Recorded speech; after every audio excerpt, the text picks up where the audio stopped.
बिस्मिल्लाहिर्रहमानिर्रहीम अस्सलामु अलैकुम students, this is Atif Ahmed your maths teacher. प्यारे बच्चों, आज की इस वीडियो में हम सॉल्व करने जा रहे हैं जी एक्सरसाइज 3.4 को। इस वीडियो में हम एक्सरसाइज 3.4 के तमाम क्वेश्चंस को सॉल्व करेंगे, लेकिन अगर आप कोई एक पर्टिकुलर क्वेश्चन कोई सीखना चाहते हो तो फिर चले जाओ डिस्क्रिप्शन में, वहां पर मैंने हर क्वेश्चन के सामने उसका टाइम मेंशन किया है। आप क्वेश्चन के सामने लिखे हुए टाइम पर क्लिक करते हुए डायरेक्टली अपने डिजायर्ड क्वेश्चन पर पहुंच जाएंगे। बच्चों, ये जो हमारी एक्सरसाइज है ना 3.4, ये एग्जाम के पॉइंट ऑफ व्यू से अगर देखा जाए तो बहुत बहुत बहुत इंपॉर्टेंट है। ठीक है, इसका एक एक क्वेश्चन आपने बहुत अच्छे तरीके से अंडरस्टैंड करना है। अब बच्चों, इन क्वेश्चंस को सॉल्व करने के लिए हमारे पास क्या स्ट्रेटजी होगी? ठीक है, सबसे पहले अगर आप देखें तो इन तमाम क्वेश्चंस के अंदर एक स्टेटमेंट दी गई है। आपने इन स्टेटमेंट को अच्छे तरीके से अंडरस्टैंड करना है, तहम्मुल से, सब्र से, जल्दी नहीं करनी, क्योंकि मैं जानता हूं जो हमारा स्टूडेंट होता है ना उसको बहुत जल्दी होती है। वो क्वेश्चन को अभी पूरा पढ़ता नहीं है, उसका दिल होता है मैं सोल्यूशन की तरफ बढ़ जाऊं। ऐसा नहीं करना। पहले अच्छे तरीके से क्वेश्चन की स्टेटमेंट को पढ़ना है, क्योंकि अगर आपको क्वेश्चन समझ आएगा तो ही आप इसे सॉल्व कर पाएंगे। ठीक है, तो बेटा इसको समझने के बाद ना आपने सिस्टम ऑफ लीनियर इक्वेशन बनाना है, जिसके अंदर दो लीनियर इक्वेशन होंगी। ठीक है, बना ली इक्वेशन। इक्वेशन को बनाने के बाद नेक्स्ट स्टेप होगा उसको मैट्रिक्स की फॉर्म में चेंज करना। कर लिया चेंज, फिर आपने ये करना है कि उनको सॉल्व करने के लिए या क्रैमर रूल का इस्तेमाल करेंगे या इन्वर्जन मेथड का इस्तेमाल करेंगे। अगर आपको क्वेश्चन में बाउंड किया गया है कि आप क्रैमर रूल से सॉल्व करो तो फिर उसी से सॉल्व करो। अगर बाउंड किया गया कि आपने इन्वर्जन मेथड से सॉल्व करना है तो फिर आपने उसी से सॉल्व करना है। और अगर मेंशन नहीं है तो अपनी मर्जी से कोई भी एक मेथड का इस्तेमाल करते हुए आप इसे सॉल्व कर सकते हैं। ठीक है बच्चों, तो चलिए जी स्टार्ट करते हैं। एक बात बच्चों, मैं आपको क्वेश्चन जो बताता हूँ सॉल्व कराता हूँ बेटा, पूरी डिटेल के साथ कराता हूँ, एक एक चीज़ की लॉजिक बताता हूँ, रीजन बताता हूँ। उससे क्वेश्चन 1-2 मिनट लेंथी जरूर हो जाता है, लेकिन हमेशा याद रखें जो प्रॉपर कंसेप्ट के साथ आप क्वेश्चन करते हैं वही क्वेश्चन आपको देर तक याद रहता है। जिस क्वेश्चन में बस आप ट्रिक्स का इस्तेमाल करते हो, जल्दी जल्दी सॉल्व कर लेते हो, वो क्वेश्चन आपको पेपर में भूल जाते हैं। और अक्सर बच्चों को ये शिकायत होती है कि सर ये सवाल तो मुझे आता था, जैसे मैंने शुरू किया तो मुझे भूल गया, ये भी मुझे आता था, मैंने शुरू किया तो मुझे भूल गया, मुझे पता नहीं क्या हो गया। आपको कुछ हुआ नहीं है, आपका जो मेथड था ना लर्निंग का वो ठीक नहीं था बेटा, आपने ट्रिक्स के ऊपर डिपेंड किया। प्लीज कोशिश किया करें कि चाहे 1-2 मिनट ज्यादा लग जाए, लेकिन जो प्रॉपर कॉन्सेप्ट है उसी के साथ चला करें। आपका माइंड जो है वो नेक्स्ट स्टेप जो है वो इंड्यूस करे, उसको पता होना चाहिए कि मुझे नेक्स्ट क्या करना है। ठीक है, ना कि आपने रटे लगाई हो कि ये होगा फिर ये होगा फिर ये होगा। आपका माइंड खुद से इंड्यूस करे कि नेक्स्ट क्या होगा। सही है बच्चों, तो इसलिए हमेशा फोकस किया करें ऐसे मेथड के ऊपर जिसमें मुकम्मल कंसेप्ट हो, भले ही 2 मिनट 1 मिनट ज्यादा लग जाए। ठीक है, क्वेश्चन नंबर 1 पे आ जाए। क्वेश्चन नंबर 1 में कहा जा रहा है from two acute angles of triangles one angle is 10 degree less than other. ठीक है, अब बेटा यहाँ पे एक राइट एंगल ट्राइंगल के एक्यूट एंगल्स के बारे में बात हो रही है। राइट एंगल ट्राइंगल सबको पता है कि भाई ये हमारे पास एक ऐसी ट्राइंगल होती है जिसमें एक एंगल कितना होता है, 90 डिग्री का होता है। ठीक है, अब उसके दो एक्यूट एंगल है। एक्यूट एंगल किसे कहते हैं बेटा? जो एंगल 90 से छोटा होता है ना उसे हम एक्यूट एंगल कहते हैं, राइट। तो देखें, अब ये वाला और ये वाला, ये दोनों 90 से छोटे हैं, इनको हम एक्यूट एंगल कहते हैं। क्यों छोटे हैं, हमें कैसे पता छोटे हैं? वो इस तरह से कि एक जो राइट एंगल ट्राइंगल होती है ना बेटा, उसके तीनों एंगल का सम होता है 90। ठीक है, यानी ये वाला ये वाला ये वाला तीनों जमा करोगे 180 बनेगा। अब 180 में से 90 तो खाली ये है, इसका मतलब बाकी ये और ये दोनों जमा करेंगे तो 90 बनेगा, है ना। तो इसका मतलब यह ना तो ये 90 के इक्वल है ना ये 90 के इक्वल है, बल्कि दोनों को जमा करें तो 90 मिलेगा। मतलब कि ये भी 90 से छोटा है, ये भी 90 से छोटा है, तो ये दोनों बेटा एक्यूट एंगल कहलाते हैं। एक्यूट एंगल समझ आ गया? अब इनके बारे में बात हो रही है। वो कह रहा है जी एक राइट एंगल ट्राइंगल के दो एक्यूट एंगल हैं, one angle is 10 degree less than other. एक एंगल दूसरे एंगल से 10 डिग्री छोटा है। ठीक है, अच्छा फिर क्या कह रहा है? फिर वो कह रहे हैं find the both acute angle, दोनों एक्यूट एंगल मालूम करो। और आपने यहां पे आपको बाउंड कर दिया गया कि क्रैमर रूल का इस्तेमाल करते हुए ही आपने इस क्वेश्चन को सॉल्व करना है। ठीक है बेटा, ओके। अच्छा जी, आप जरा देखिए, मैंने आपको बताया था स्टेटमेंट पढ़नी है, पढ़ ली, एनालाइज कर ली। अब इसमें एक बात बताएगी आपको, बस वो ये कि एक जो एक्यूट एंगल है वो दूसरे से 10 डिग्री छोटा है। सही है, ओके। अब आपने मेरे बच्चों दो जो है वो इक्वेशन बनानी है। सबसे पहले ये देखें कि आपको यहाँ पे मालूम क्या करना है, दोनों एक्यूट एंगल मालूम करने हैं उनको आप लेट कर लें, एक को x के इक्वल और एक को y के equal. That one acute angle is x and the other acute angle is आगे आपके पास y। ये डबल सी लिख दिया, एक सी आएगा इसके अंदर, ठीक। अच्छा जी, तो एक को हमने क्या दिया x है और एक को क्या दिया हमने y है, राइट, हो गया ओके। ये डायग्राम बना दी, एक को x कह दिया एक को y कह दिया। अब इक्वेशन पे आओ, उसने एक बात की है कि एक एंगल 10 डिग्री छोटा है दूसरे से, ठीक है। ये है जी हमारे पास x। अब मैं आपको तरीका बता रहा हूं कि कैसे आप इक्वेशन बनाएंगे, ना कि आप रटा लगाएंगे। एक है x और एक है y। उसने कहा एक एंगल 10 डिग्री छोटा है। 10 डिग्री छोटा मतलब इसमें से माइनस करो, x माइनस 10, तो फिर वो y के बराबर आ जाएगा। एक एंगल दूसरे एंगल से 10 डिग्री छोटा है, यानी अगर इसमें से 10 माइनस कर दोगे तो फिर ये इसके बराबर आ जाएगा, ऐसा है ना। तो बेटा यहां पर देखो x minus 10 is equal to y, तो आप ऐसा करो x को इधर ही रहने दो, y को इधर ले आओ, x माइनस वाई हो जाएगा और माइनस 10 उधर जाकर प्लस का 10 हो जाएगा। तो आपके पास ये एक इक्वेशन बन गई यहाँ पे, ठीक है। उसको हम लिखेंगे x और माइनस का y and that is equal to 10। ये आ गई हमारी इक्वेशन नंबर 1, ठीक है। अच्छा, अब और तो कोई ऐसी इंफॉर्मेशन दी नहीं कि जिससे देख के हम जो है वो बना ले इक्वेशन, ठीक है। तो फिर हम इसको दोबारा से जरा एनालाइज करेंगे। कोई ऐसी स्टेटमेंट बनती है, कुछ ऐसा बन जाए कि ऐसी हमें एक और इक्वेशन मिल जाए, ठीक है। अच्छा, अब वो जिक्र कर रहा है एक राइट एंगल ट्राइंगल का और उसमें जिक्र कर रहा है दो एक्यूट एंगल्स का। तो यहाँ से हमारे माइंड में आएगा कि जो राइट एंगल ट्राइंगल होती है, जो कोई भी ट्राइंगल होती है उसका जिक्र हो रहा है ना, तो ट्राइंगल के जो तीनों एंगल होते हैं उनका सम कितना होता है, 180। एक इंफॉर्मेशन है, एनालाइज करके हमारे माइंड में आई। तो इसका मतलब ये हुआ कि अगर इस एंगल को x को प्लस इस एंगल को y को प्लस तीसरा एंगल 90, इन तीनों को जमा कर दिया जाए तो ये किसके बराबर होगा, 180 के बराबर होगा, सही है। अच्छा, ऐसा करते हैं x और y को उधर रहने देते हैं और 90 को उधर ले जाते हैं, 180 माइनस 90। तो मेरे बच्चों ये बनेगा x plus y is equal to 90। देखो एक और इक्वेशन बन गई। इसलिए मैं कहता था कि स्टेटमेंट को एनालाइज करना है, किया एनालाइज। अच्छा, उसके बाद इसको यहां लिख लेते हैं कि भाई आपका x है प्लस y है and that is equal to 90, equation number 2। तो आपका ये एक और स्टेप हो गया, आपने जो एक सिस्टम ऑफ लीनियर इक्वेशन था वो बना लिया। अब मेरे बच्चों आपने इनको मैट्रिक्स की फॉर्म में चेंज करना है, ठीक है। तो मैट्रिक्स की फॉर्म में कैसे चेंज करते हैं आप, सबसे पहले देखते हैं कि इनके जो वेरिएबल्स एंड कोफिशिएंट क्या है। इसके साथ कोई नंबर मल्टीप्लाई हो रहा है, नहीं तो 1 है। इसके साथ है, नहीं 1 है। इसके साथ है, नहीं 1 है। इसके साथ भी नहीं है, तो 1। अब मेरे बच्चे आप यहां पे इनके जो कोफिशिएंट्स हैं उनकी मैट्रिक्स बनाते हैं, 1 1 -1 एंड 1। उसके बाद देखिए x और y दो वेरिएबल इस्तेमाल हुए, पहले x फिर y है, तो यहां पे एक कॉलम मैट्रिक्स बनाएंगे, ऊपर x आएगा नीचे y, ओके। उसके बाद यहां पे देखिए इसको भी मैट्रिक्स की फॉर्म में चेंज कर लीजिए, 10 एंड 90 डिग्री, ठीक है बेटा, ओके जी। हमने इसको मैट्रिक्स पे चेंज कर लिया। अब उसने हमें बाउंड किया कि आप क्रैमर रूल का इस्तेमाल करते हुए इसे आप सॉल्व करेंगे, ठीक है जी। अच्छा, इसको नाम देते हैं जी हम a का, इसको नाम देते हैं x का इक्वल, इसे नाम देते हैं बेटा हम b का।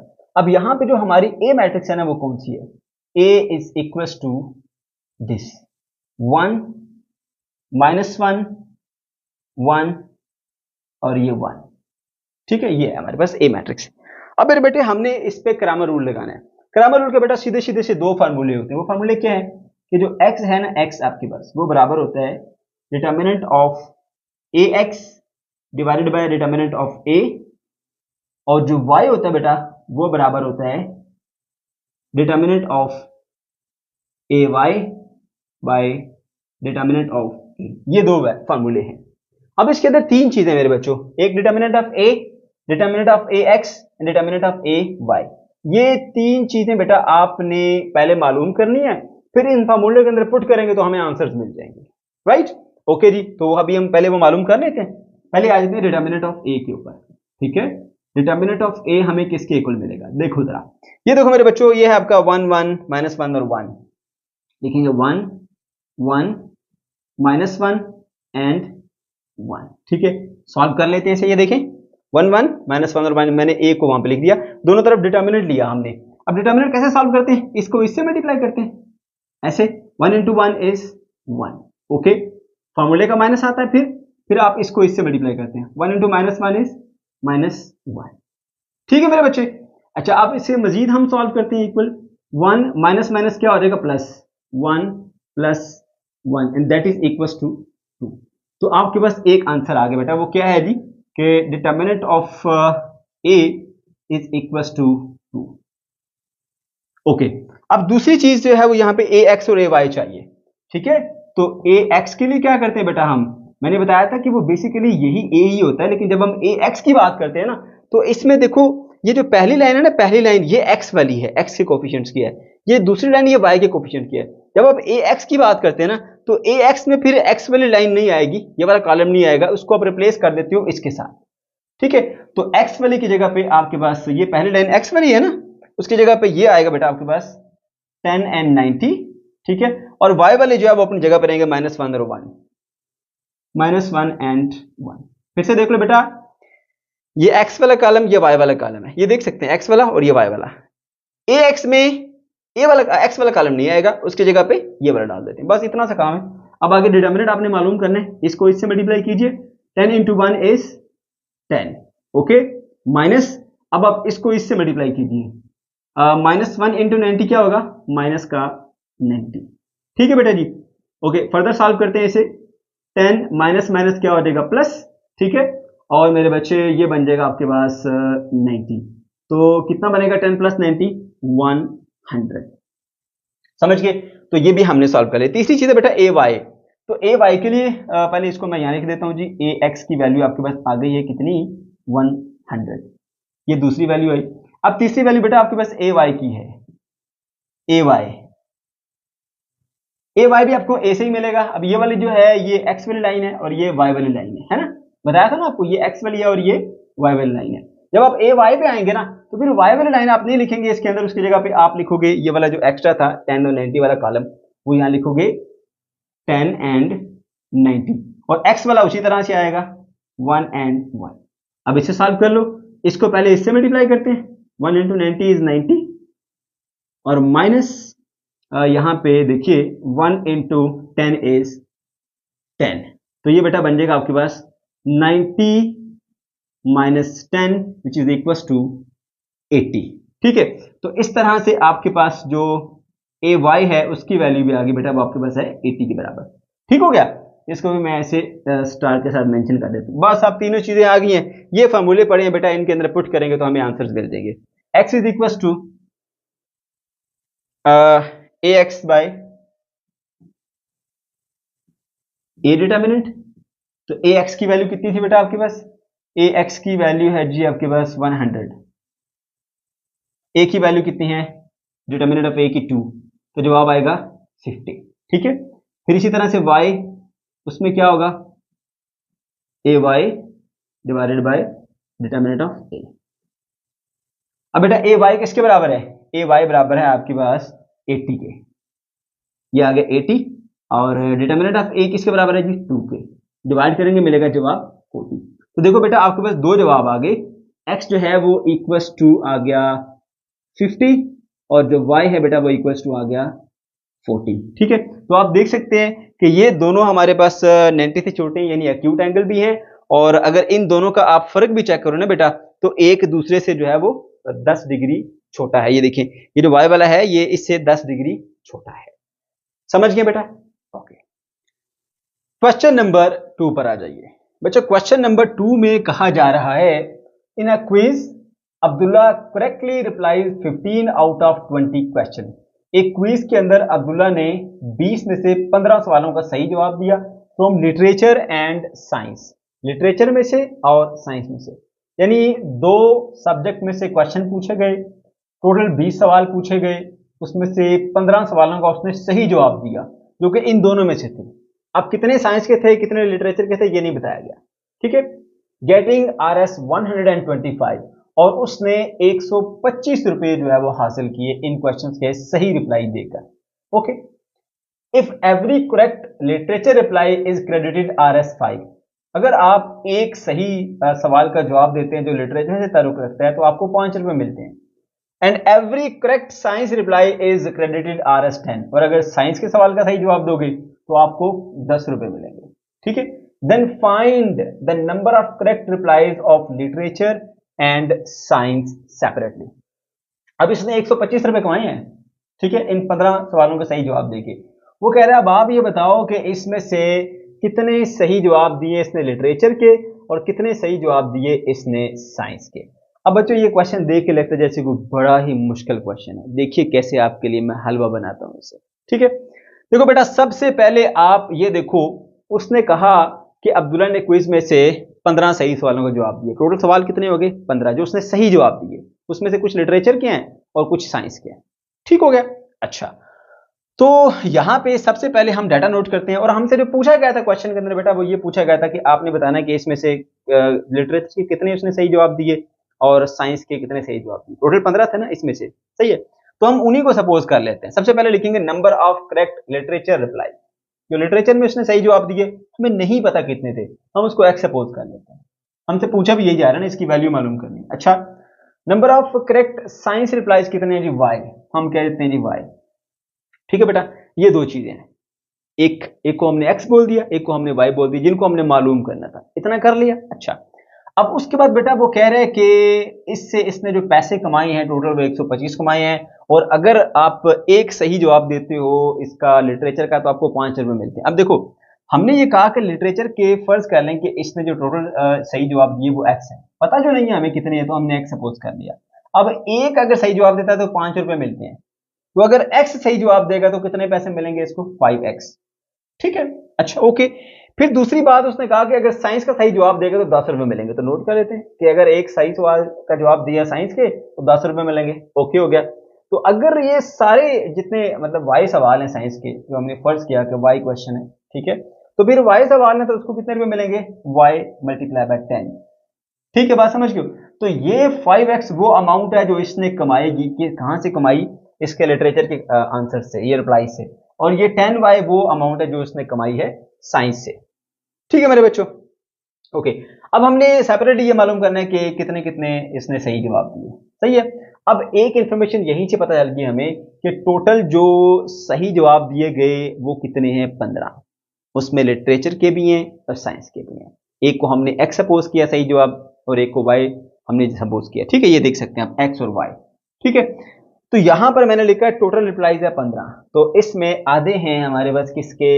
आधे नहीं कहना चाहिए, मतलब कुछ इसके हैं लिटरेचर के और कुछ हैं साइंस के। तो लिटरेचर के क्वेश्चन को हमने एक्स से शो किया, ये उनकी तादाद है लिटरेचर की, और ये आगे हमारे पास साइंस के सवालों की तादाद जो उसने सही जवाब दिया। टोटल कितने हैं? 15। तो लो जी आपकी एक इक्वेशन यहां से रेडी हो गई। ये ठीक है बेटा।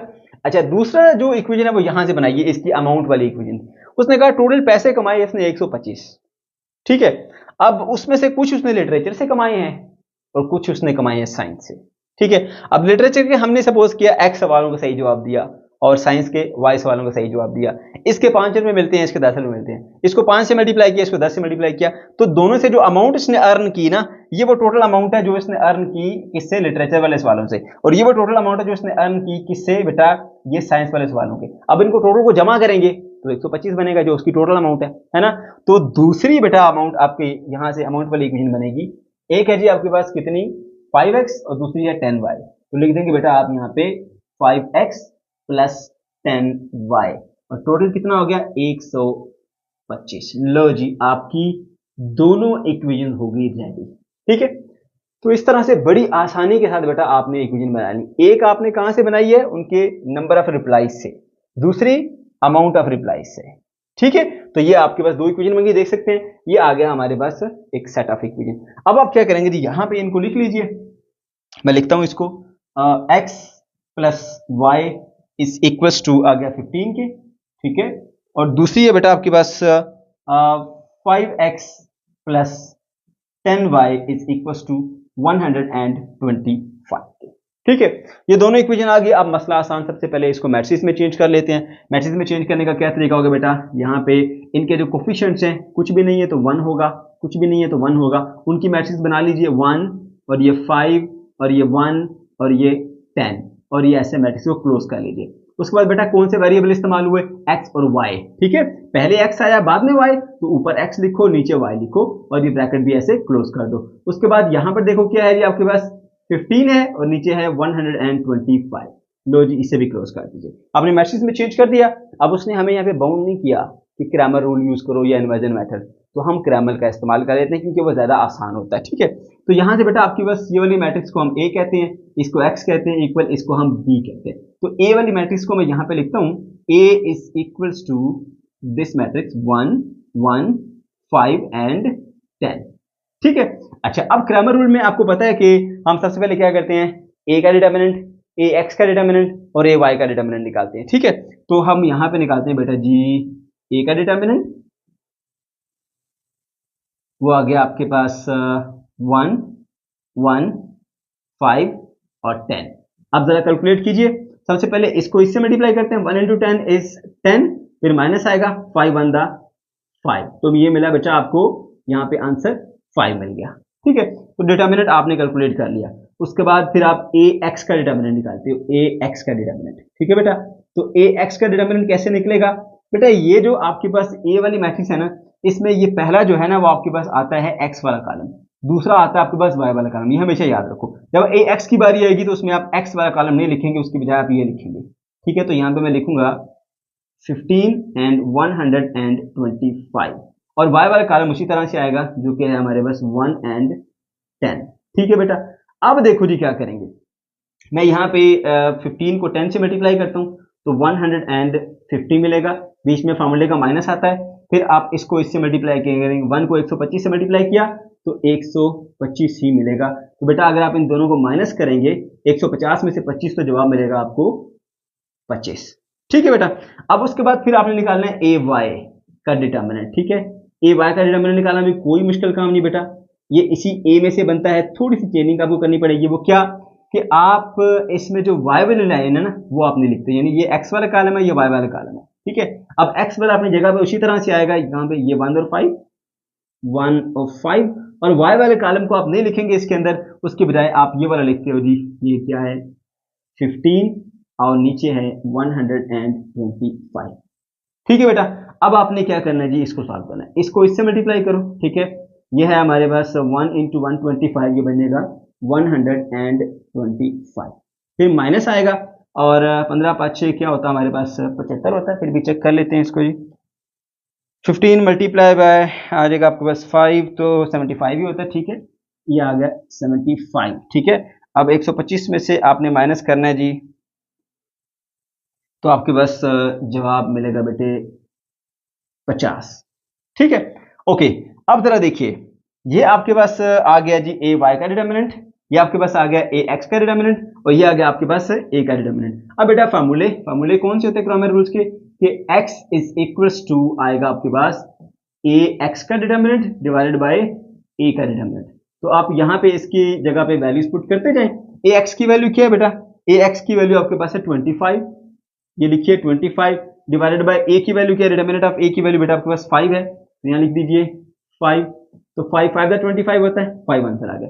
सो x इज इक्वल्स टू 5, एक वैल्यू आपको यहाँ से मिल गई। उसके बाद बेटा दूसरी फॉर्मूले को लिखिए जो कि y है, y इज इक्वल्स टू किसके होता है, ए वाई का डिटर्मिनेंट डिवाइडेड बाय ए का डिटर्मिनेंट। अब मेरे बेटे ए वाई की जो वैल्यू है डिटर्मिनेंट की वो हमारे पास है 50, तो यहाँ लिखेंगे हम ऐसे 50। ठीक है, अच्छा उसके बाद आप देखिए ए जो है ए की क्या वैल्यू आई बेटा, हमारे पास ए की वैल्यू 5 है, तो यहाँ पे हम लिख देंगे जी 5 और 5 1 दा 5 5 10 दा 50 होता है, तो 10 आएगा आपके पास। इस तरह से जो y की वैल्यू मिलेगी बेटा आपके पास वो मिलेगी आपको 10।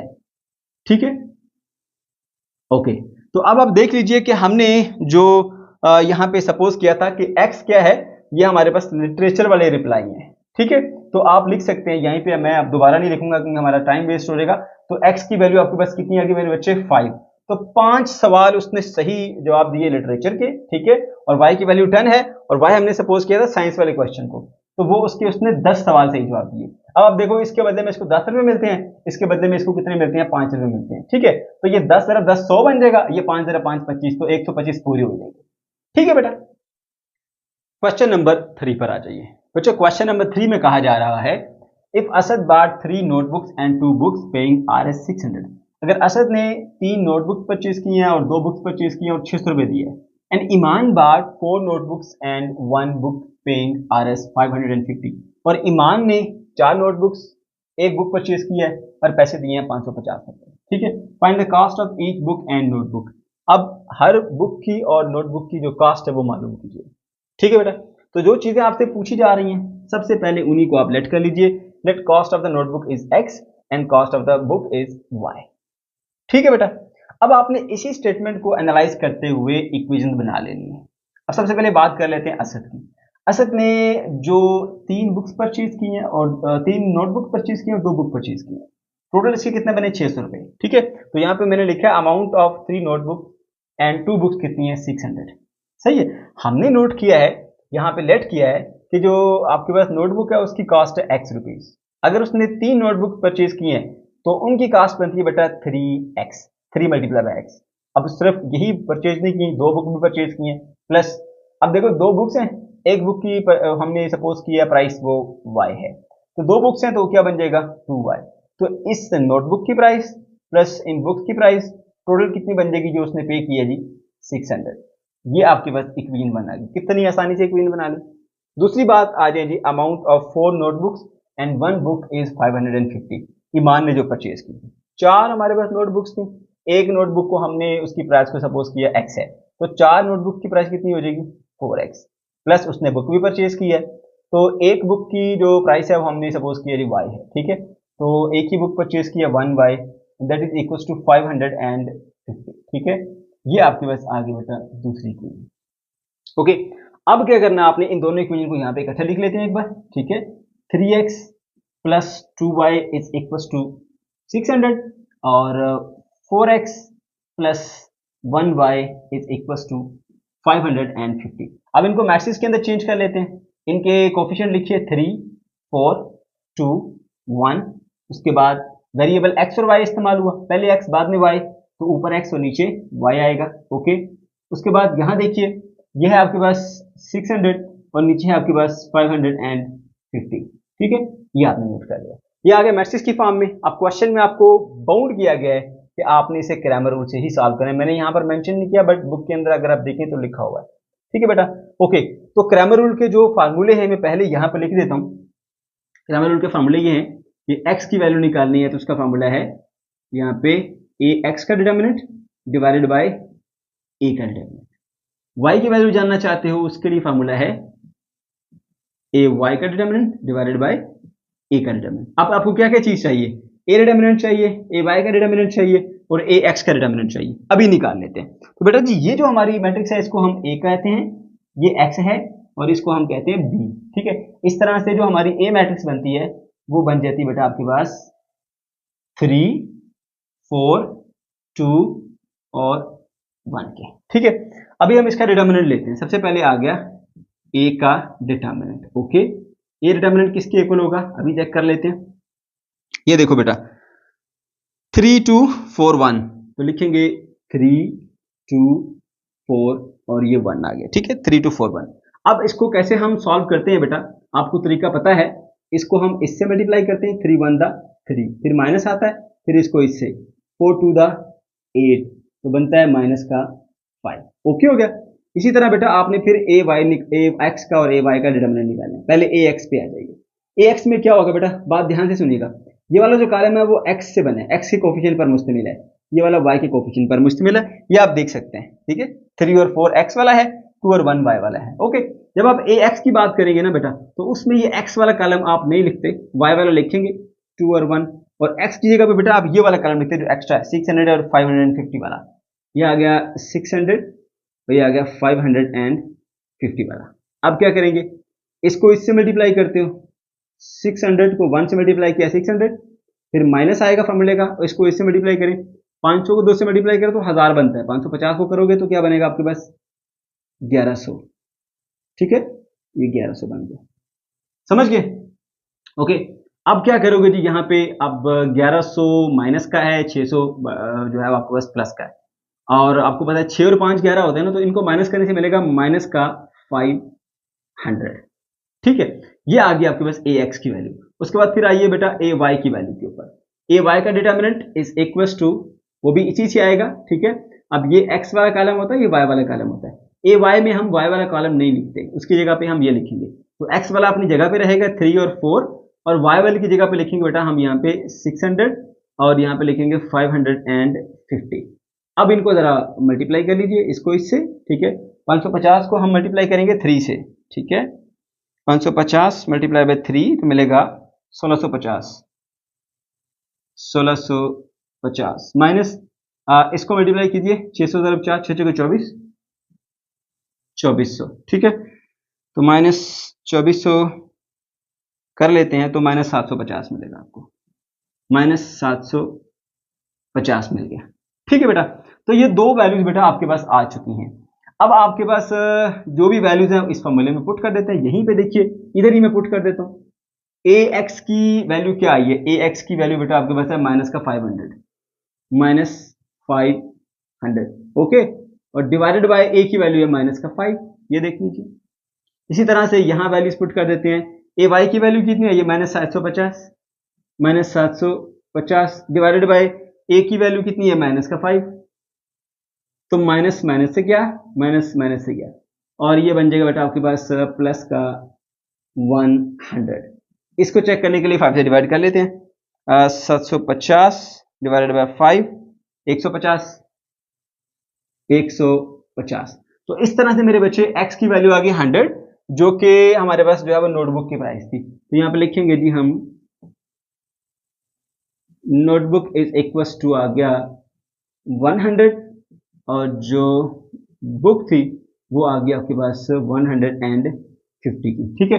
अगर आप वेरीफाई भी करना चाहें तो आप देख सकते हैं बेटा कि इसने 3 नोटबुक्स परचेज किए हैं, तो इसका बन गया कितना? 3 नोटबुक्स का कितना था हमारे पास? 100, 300 बन गया। और 2 इसने बुक परचेज किए हैं, तो 150 को 2 से मल्टीप्लाई करो, 300, वो 600 पूरा हो गया। यहाँ भी देखो बेटा आपके पास जो है वो इसने 4 नोटबुक्स परचेज किए हैं, तो 400 इसका हो गया, एक बुक परचेज किया 150 इसका, इसलिए 550 बना। तो ये आंसर हमारा बिल्कुल ठीक है। क्वेश्चन नंबर 4 पर आ जाए बच्चों। क्वेश्चन नंबर 4 में कहा जा रहा है sum of age of 2 sisters Sundas and Zainab age 22 हुई है। 2 बहनें हैं, एक सुंदस है और एक जैनब है, दोनों की एज को जमा करो तो 22 बनता है, ठीक है, 22 साल। If Sundas is 1 year older than twice the age of Zainab, अगर सुंदस की जो एज है वो जैनब की एज के डबल से भी एक ज्यादा है, find the age of both sister, दोनों बहनें की उम्र जो है वो मालूम कीजिए यूजिंग मैट्रिक्स इन्वर्जन मेथड।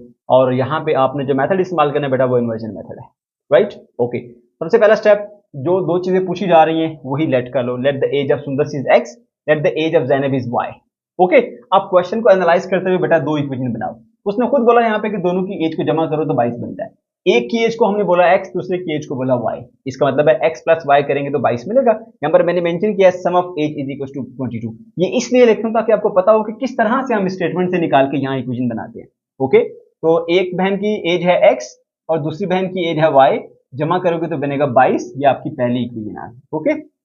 दूसरी बात उसने ये कही थी कि आपके पास जो सुंदस है ना उसकी एज जैनब की एज के डबल से भी एक ज्यादा है, ठीक है। तो हमने कहा था कि सुंदस की एज है x और जैनब की एज है y, जैनब की एज का डबल क्या होगा? 2y। जैनब की एज अगर डबल कर दी जाए फिर भी सुंदस की एज के बराबर नहीं है, अगर उसमें 1 साल और ऐड करोगे तो वो सुंदस की एज के बराबर आ जाएगा, यानी सुंदस की एज जैनब की एज के डबल से भी एक ज्यादा है, ठीक है। ये बन गई स्टेटमेंट, मैथमेटिकली चेंज कर दिया। इसको इधर ले आओ, x minus 2y is equal to 1, लो आपके पास दूसरी इक्वेशन भी आ गई है, समझ गए हो?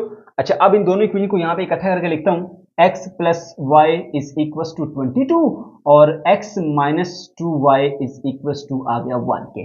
अब बेटा इनको मैट्रिक्स में चेंज कर लेते हैं, ठीक है। और उसमें क्या होता है, जिनके कोफिशिएंट नहीं है उनका कोफिशिएंट 1 होता है, 1 1 लगा दीजिए, 1 इधर 1 इधर 1 इधर माइनस 2, ओके। उसके बाद x और y 2 वेरिएबल इस्तेमाल हुए, x पहले आया y बाद में, x ऊपर तो y नीचे रहेगा, ठीक है। उसके बाद यहां देखिए 22 और 1, 22 एंड 1, ये मेरे बच्चे हमने इसे चेंज कर दिया मैट्रिक्स की फॉर्म में। इसको नाम दे दो a का, इसको नाम दे दो x का, इज इक्वल टू b, ठीक है। अब यहां पर एक इक्वेशन बनती है मेरे बच्चों, वो ये है ax is equal to b, ठीक है। अब हमें वैल्यू चाहिए x की, क्यों? x वाली वो मैट्रिक्स है जिसके अंदर हमारे अननोन वेरिएबल है, यानी इन दोनों बच्चियों की एजेस है ना।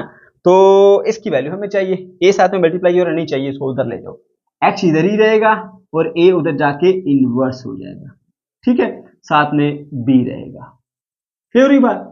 अच्छा, तो ये बेटा इसको बोल दो इक्वेशन नंबर 3, समझ गए? अच्छा, अब हमें क्योंकि इसको इन्वर्जन मेथड से सॉल्व करना था ना, हमें बाउंड किया गया, इसलिए हम इसको इन्वर्जन मेथड से सॉल्व करेंगे। अब यहाँ पे उसके लिए पहले आपके पास ए इनवर्स की वैल्यू होनी चाहिए। ए इनवर्स क्या है तो अभी मालूम कर लेते हैं ए इनवर्स को।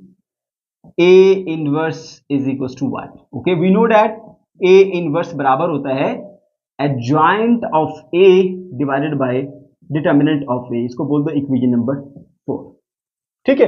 अच्छा, अब देखो बेटा, इसके अंदर ना यहाँ पे दो चीजें चाहिए, ए का एडजॉइंट चाहिए और ए का डिटर्मिनेंट चाहिए। ए वाली मैट्रिक्स ये पड़ी हुई है, पहले लिखो ए वाली matrix. A matrix is equals to आ जाएगा 1 1 1 माइनस 2 1 1 1 माइनस 2। ठीक है, और अब उसका डिटर्मिनेंट ले लीजिए, इधर भी डिटर्मिनेंट का निशान, इधर भी डिटर्मिनेंट का निशान, 1 1 1 एंड माइनस 2। तो बेटा इस एंट्री को इससे मल्टीप्लाई करते हैं, माइनस 2 आएगा, माइनस फॉर्मूले का 1 इंटू 1 1, तो ये बन जाएगा माइनस का 3। ओके हो गया। उसके बाद बेटा एडजॉइंट पे आ जाइए, ए डी जे ऑफ ए। ठीक है, तो ये बराबर होगा आपके पास, एडजॉइंट कैसे लेते हैं, इस एंट्री को इससे बदल देते हैं, माइनस 2 ऊपर चला गया, 1 नीचे आ गया, इन दोनों के साइन चेंज कर देंगे, माइनस 1 एंड माइनस का 1। Okay, this is adjoint. Okay, तो अब ए इनवर्स फिर क्या होगा, ए इनवर्स फिर आपके पास बराबर होगा, देखो एडजॉइंट ऑफ ए, ठीक है, जो कि है माइनस 2 माइनस 1 और 1 और डिवाइडेड बाय माइनस का 3। अब देखो, आप चाहो तो इस 3 को सबके नीचे डिवाइड कर सकते हो, मगर ऐसा करने से आपका क्वेश्चन मुश्किल हो सकता है। मैं आपको एक आसान तरीका बताता हूँ बेटा, इसको ना साथ में ऐसे ही लिख लो, मैं यहां बताता हूं आपको, इसको ना साथ में ऐसे लिख लो कि ए इनवर्स जो है ना, आपके पास है 1 डिवाइडेड बाय 3, बल्कि माइनस का 1 divided by 3 equal to minus 1 divided by 3, क्योंकि 3 जो है वो माइनस के साथ लगा हुआ था। ओके, अच्छा, उसके बाद फिर साथ में ये जो मैट्रिक्स है उसको लिख दो, माइनस टू के बाद माइनस 1 माइनस 1 माइनस 1 माइनस 1 और प्लस का 1। ये बेटा आपके पास ए इनवर्स आ गया, समझ गए? ओके जी, तो अब क्या करना है जी, आपने ये वाली वैल्यू पुट करनी है इस इक्वेशन के अंदर, पुट इन इक्वेशन 3, क्योंकि बच्चों देखो ना, ये हमारी मेन इक्वेशन थी ना, इसमें हमने पहले ए इनवर्स निकालना था और निकाल लिया ए इनवर्स। अब ए इनवर्स यहाँ पुट कर देंगे, इधर बी वाली मैट्रिक्स हमारे पास ये पड़ी हुई है, वो पुट कर देंगे, हमारा आंसर जो है वो आ जाएगा। देखो जी, x is equals to A inverse, A inverse की जगह लिखा 1 डिवाइडेड बाय माइनस 3, यूं भी लिख सकते हो इसको, और माइनस 2 माइनस 1 एंड 1। ठीक है, और साथ में b मल्टीप्लाई हो रहा है, ये रहा b 22 और 1 वाला। ठीक है, तो यहाँ लिख देते हैं जी 22 और 1। ठीक है, 22 और 1। ठीक है, फॉर्मूले के मुताबिक आप देख सकते हैं मेरे बच्चों, ए इनवर्स को b से मल्टीप्लाई करना है, x इज इक्वल टू ये ए इनवर्स और ये b। अब इसको इसके नीचे डिवाइड मत कर देना, करोगे तो वरना मुश्किल में पड़ जाओगे। ठीक है, x को ऐसे लिखो, 1 डिवाइडेड बाय माइनस 3 को वैसे ही लिखो, और इन दोनों का पहले कर लो मल्टीप्लाई। ठीक है, क्योंकि अगर आप पहले डिवाइड कर देंगे ये फ्रैक्शन में आ जाएगी, फिर आप गलती करेंगे, इसलिए फ्रैक्शन में ना लाएं, उसको पहले मल्टीप्लाई कर लें, बाद में इसको इस 3 को उसके साथ डील कर लेंगे। अब देखिए, फर्स्ट रो को फर्स्ट कॉलम से माइनस 2 को 22 से मल्टीप्लाई किया तो ये माइनस का 44 बन जाएगा। ठीक हो गया। अच्छा, उसके बाद फिर माइनस 1 को 1 से मल्टीप्लाई किया तो ये माइनस का 1 बनेगा। ठीक है, ओके, फिर उसके बाद ब्रैकेट क्लोज करके नीचे आ जाइए, फिर इस रो को इस कॉलम से माइनस 1 को 22 से मल्टीप्लाई करेंगे तो माइनस का 44 बनेगा, और सॉरी माइनस का 22 बनेगा, 22 सॉरी 22। ओके, फिर 1 को 1 से मल्टीप्लाई करोगे तो प्लस का आ गया आपके पास 1। समझ गए? अच्छा जी, अब देखो x is equal to minus 1/3, या यूं भी लिख सकते हो 1 डिवाइडेड बाय माइनस 3, और ये देखो जी माइनस 44 और माइनस 1 माइनस का 45, और ये माइनस 22 और प्लस का 1, ये बनेगा माइनस का 21। ओके, अब इन दोनों के नीचे इसको डिवाइड कर दो, x is equal to minus 45 divided by minus 3 और माइनस 21 डिवाइडेड बाय माइनस का 3। ठीक है, x वाली मैट्रिक्स किसके इक्वल थी, x और y की, तो यहाँ पे लिखते हैं जी x एंड y, और यहाँ पे लिखते हैं जी माइनस माइनस से कट गया तो 15 3 45 होता है, 15 आ गया, 3 7 21 होता है, माइनस माइनस से कट गया और यहाँ पे 7 आ गया। इस तरह मेरे बच्चे पता चला कि जो x की वैल्यू है वो 15 है और जो y की वैल्यू है वो 7 है। अब x क्या सुंदस की है, तो बेटा सुंदस जो है आपके पास,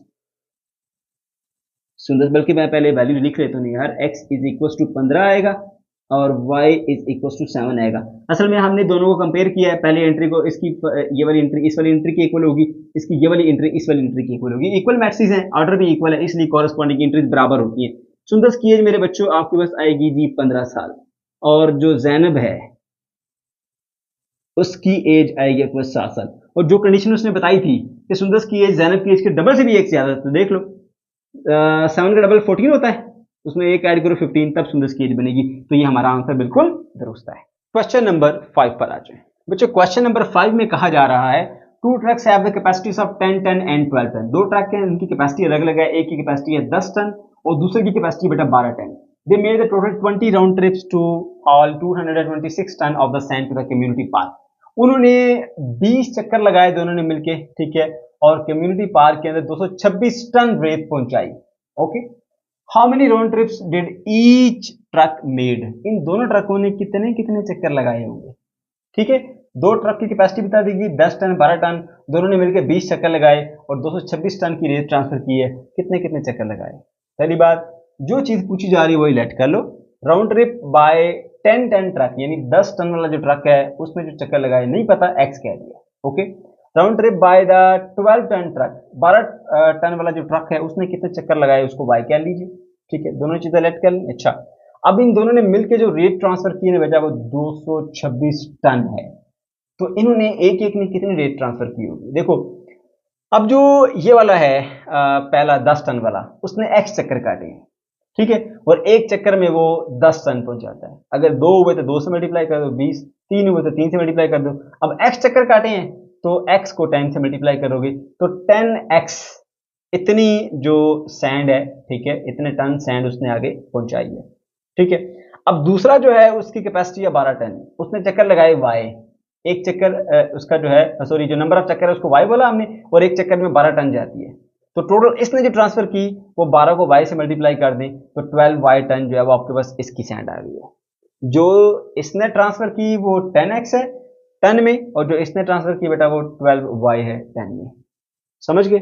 अच्छा जी, ये चीजें नोट कर ली आपने। अब आ जाइए जी, हमने जो इक्वेशन बनानी है स्टेटमेंट में से, उसने कहा कि टोटल इन्होंने जो चक्कर काटे बेटा 20 चक्कर। अब हमने कहा कि फर्स्ट कर लो, इसने पहले वाला जो ट्रक है 10 टन वाला उसने एक्स चक्कर काटे और 12 टन वाले ने वाई चक्कर काटे, ठीक है। अच्छा, तो दोनों के टोटल कितने हुए 20। इसका मतलब है 10 टन वाले के चक्कर जमा 12 टन वाले के चक्कर ऐड करो तो आपको मिलते हैं 20, दोनों के चक्कर जमा करो तो 20, क्योंकि ये क्या है, ये चक्कर ही तो है ना, ठीक है। एक्स क्या है, number of round trips, y क्या है, नंबर ऑफ राउंड ट्रिप्स, ठीक है। तो दोनों के चक्करों को जमा करो तो 20 बनता है, तो एक इक्वेशन बेटा आपको यहीं से मिल जाए। ओके, अच्छा, अब दूसरी इक्वेशन के ऊपर आ जाओ, वो इसके मैथ से निकाल लेते हैं। जो टोटल मैथ इन्होंने ट्रांसफर किया बेटा वो 226 टन है, ठीक है। तो दोनों ने कितना कितना मैथ ट्रांसफर किया, मैंने आपको अभी यहाँ पे कैलकुलेट करके बताया कि 10 टन वाला अगर एक्स चक्कर काटता तो 10x टन जो है वो ट्रांसफर होगी। इधर लिखता हूँ जी 10x, ये इसने ट्रांसफर की 10 टन वाले ने। अच्छा, और जो 12 टन वाला है उसने ट्रांसफर की 12y प्लस 12y, कुछ इसने ट्रांसफर की कुछ इसने ट्रांसफर की, दोनों के मिलके जो बन गई वो बेटा बन गई 226 टन। और ये आपके पास सेकंड इक्वेशन भी आती है, समझ गए? ये इक्वेशन अगर एक बार बन गई तो उसके बाद फिर बेटा कोई प्रॉब्लम नहीं। अब यहाँ पे मेंशन नहीं किया गया, किसी भी तरीके से आप कर सकते हैं, मेजर मेथड से करो चाहे क्रैमर से करो, क्रैमर हमेशा आसान होता है, उसी को प्रेफर किया करो। मैं दोनों को अब यहाँ पे इकट्ठा लिखता हूँ, यहाँ पे बेटे x plus y is equal to 20 और 10x plus 12y is equal to 226, ठीक है। दोनों इक्वेशंस आ गई हैं। अब हमने क्या करना है बेटा, इसको मैट्रिक्स की फॉर्म में लिख लेना है। इनके कोफिशिएंट नहीं है तो कोफिशिएंट लिख दीजिए 1 1। अब कोफिशिएंट की ब्रैकेट सॉरी मैट्रिक्स बनाइए, इधर आ गया 1, इधर आ गया 10, इधर आ गया 1, इधर आ गया 12, ये बन गया हमारे पास। उसके बाद वेरिएबल बेटा कौन से इस्तेमाल हो रहे हैं, एक्स और वाई, पहले एक्स बाद में वाई, तो ऊपर एक्स और नीचे वाई आएगा, ठीक है। ओके, उसके बाद इनकी मैट्रिक्स बनाइए 20 और 226 आएगा। ये मेरे बच्चे आपने इसे मैट्रिक्स की फॉर्म में लिख लिया, ठीक है। इसको नाम दे दीजिए ए का, इसको नाम दीजिए एक्स का, इसको नाम दीजिए बी का। समझ गए बेटे? अच्छा, अब यहाँ पे जो आपकी एक्स वाली ए वाली मैट्रिक्स है वो कौन सी बनती है बेटा, ए वाली मैट्रिक्स है हमारे पास 110 एंड 112, 110 एंड 112, ठीक है। याद रहे इसमें जो ये वाला कॉलम है वो एक्स के कोफिशिएंट्स हैं, और जो ये वाला कॉलम है वो y के कोफिशिएंट से आप देख सकते हैं। ये x वाले ये वाले दोनों हो गए, ठीक है, और ये हमारे पास y वाले 1 और 12, ठीक है। अच्छा जी, अब हमने क्रैमर रूल जो है वो उसके मुताबिक सॉल्व करना है, तो बेटा उसमें आपके पास x और y की वैल्यूज फॉर्मूले से आती है, ठीक है। तो x की वैल्यू जो मिलती है बेटा वो मिलती है a x का डिटर्मिनेंट डिवाइडेड बाय a का डिटर्मिनेंट, और जो y की वैल्यू मिलती है बेटा वो मिलती है आपको a y का डिटर्मिनेंट डिवाइडेड बाय a का डिटर्मिनेंट। तो a का डिटर्मिनेंट, a x का डिटर्मिनेंट, a y का डिटर्मिनेंट, ये तीन चीजें बेटा आपने पहले मालूम करनी, तभी आप उसके अंदर पुट कर पाओगे। तो सबसे पहले मालूम करता हूँ जी a का डिटर्मिनेंट, इधर भी डिटर्मिनेंट का निशान इक्वल, इधर भी डिटर्मिनेंट का निशान, 1 10 1 12, इसको इससे मल्टीप्लाई करते हैं, 1 ज़रा 12 12 बनेगा, माइनस फार्मूले का 1 इंटू 10 10, तो बेटा वैल्यू मिलेगी आपके पास 2। समझ गए। इसी तरह से फिर आपने ए एक्स का डिटर्मिनेंट निकालना है, डिटर्मिनेंट ऑफ ए एक्स, वो कैसे निकलेगा, देखिए ए एक्स भी कोई मसला नहीं, ए से ही बनता है, लेकिन उसमें जब आप ए एक्स की वैल्यू लाते हैं तो फिर आप एक्स वाला कॉलम जो है वो नहीं लिखोगे, उसकी जगह क्या लिखोगे, उसकी जगह ये लिखोगे 20 और 226 वाला कॉलम, यानी बी। ये है हमारे पास 20 और 226 वाला कॉलम। ये देखो बेटा ये वाला कॉलम लिखेंगे यहाँ पे x की जगह पे, y वाला उसी तरह से आएगा 1 and 12, ठीक है। तो अब आप क्या करोगे बेटा, इसको इससे मल्टीप्लाई करोगे, ठीक है, और मैं अभी मल्टीप्लाई करके देता हूँ जी, 20 ज़रब 12, 20 ज़रब 12 बन गए 240, 240 माइनस आएगा, और उसमें से फिर 226, क्योंकि 226 तो 1 से मल्टीप्लाई करो 226 ही मिलता है, और उसमें से माइनस कर दीजिए जी 226, तो बेटा ये बनेगा आपके पास 14 इज इक्वल टू 14 आ गया। समझ गए। इसी तरह से फिर आपने ए वाई भी निकालना है, ए वाई आ जाएगा आपके पास उसका डिटर्मिनेंट। इसी तरह से अब देखो जब ए वाई लिखना है ना तो उसमें फिर आप जो है वो वाई वाला नहीं लिखेंगे, एक्स वाला लिख लेंगे, ठीक है। तो एक्स वाला उसी तरह से आएगा 1 and 10, और वाई वाले की जगह पे आप ये बी कॉलम लिखेंगे 20 और 226 का, 20 and 226 का, ठीक है। इसको इससे मल्टीप्लाई कर लीजिए, तो ये बनेगा बेटा आपके पास 226 माइनस इसको इससे मल्टीप्लाई कीजिए, ये बन जाएगा आपके पास 200, ठीक है। और बेटा जी ये आपके पास बन जाता है, दोनों को माइनस करने के बाद कितना बन जाएगा 26, ये 26 आया आपके पास, सही है। अच्छा अब देखो जरा, ये 26 आ गया और ये आपके पास आ गया जी 14। अब ये वैल्यूज उठा के सारी आपने उसके अंदर पुट कर देनी है, ठीक है।